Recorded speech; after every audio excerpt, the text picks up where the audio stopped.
आप वही गुजरात की बात करते हैं जहां पे 2002 का दंगा हुआ। उस दंगे के आरोपियों को जेल की सलाखों के पीछे नहीं डाला गया। वो आज देश के प्रधानमंत्री और गृह मंत्री बने बैठे। खालिस्तानी पाकिस्तानियों से देश के प्रधानमंत्री ने माफी मांगी। हमारे नेता राहुल गांधी माफी वीर नहीं है। भारतीय जनता पार्टी माफी मंगवा के क्या साबित करना चाहती है?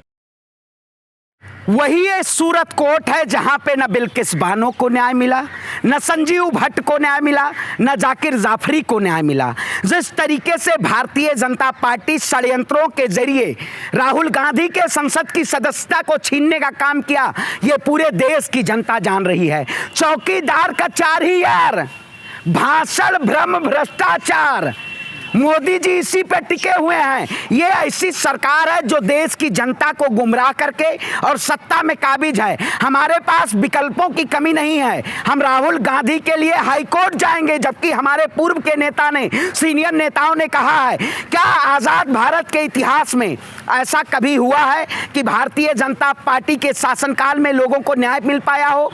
आखिर विधायिका भारतीय जनता पार्टी के शासनकाल में खरीदी गई, न्यायपालिका तमाशा देख रही है, पूरे देश में तांडव किया जा रहा है और बीजेपी और गृह मंत्रालय मौन है। क्या इस देश में ऐसी संसाधनें बैठी हुई है, ऐसी सरकार बैठी हुई है जो देश की जनता को और देश को न्याय नहीं दिला पा रही है? सबसे बड़ा सवाल है। आप वही गुजरात की बात करते हैं जहां पे 2002 का दंगा हुआ।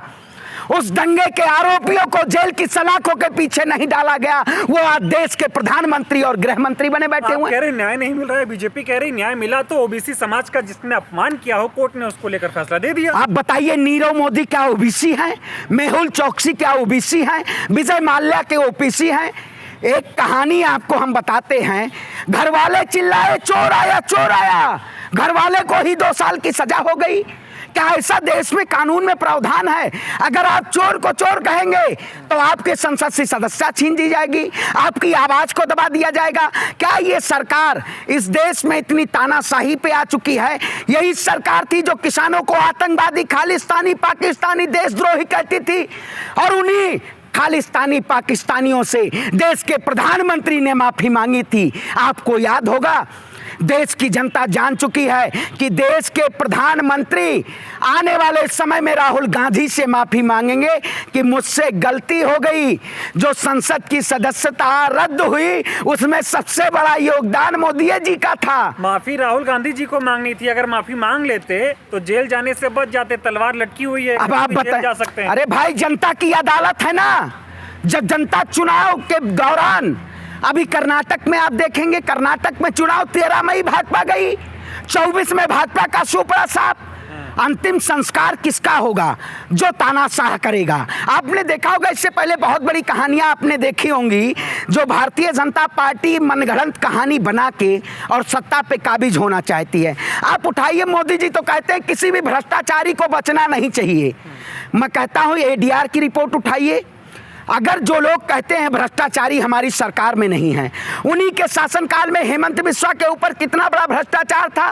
वो बीजेपी के पास चले गए तो भ्रष्टाचार मुक्त हो गए।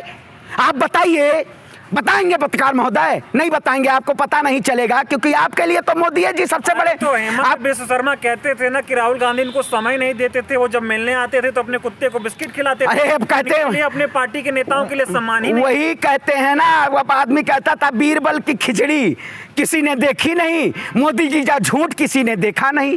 मोदी जी तो झूठे पे झूठ बोले हैं। आए दिन ऐसा प्रधानमंत्री कोई नहीं होगा जो झूठ ना बोला हो।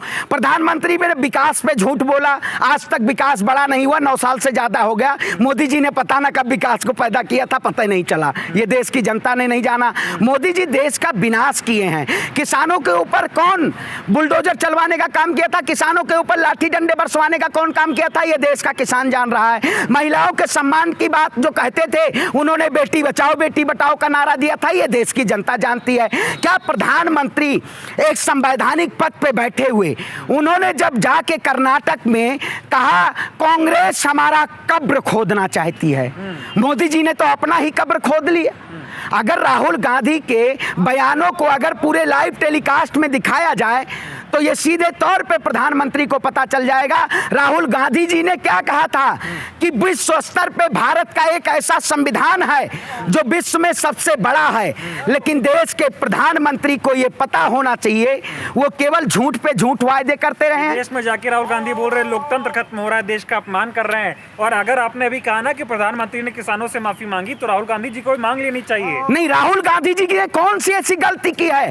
आपने देखा होगा जब देश की आजादी में भगत सिंह से पूछा गया, अंग्रेजों ने पूछा कि आप माफी मांग लो, हम आपको माफ कर देंगे, लेकिन भगत सिंह ने फांसी के फंदे को चूमा था, माफी नहीं मांगी थी। सावरकर ने माफी मांगी थी। हमारे नेता राहुल गांधी माफी वीर नहीं है। भारतीय जनता पार्टी माफी मंगवा के क्या साबित करना चाहती है? संबित पात्रा बोल रहे अरे संबित पात्रा नाम मत लीजिए, अरे ट्विटर में दिखाए हम। कह रहे गांधी परिवार का घमंड टूट गया। अरे गांधी परिवार का घमंड कब टूटा है? गांधी परिवार तो सीना तान के मोदी जी से सवाल पूछ रहा है। मोदी जी सवालों पे जवाब नहीं दे रहे हैं। मोदी जी से क्या पूछा जा रहा है कि मोदी जी बताइए मोदी अडानी का रिश्ता क्या है? क्यों नहीं बताना चाहते प्रधानमंत्री जी? अरे कोई मुद्दा नहीं है कांग्रेस। अच्छा, मुद्दा नहीं है? पुलवामा पे सवाल पूछो, मुद्दा नहीं है?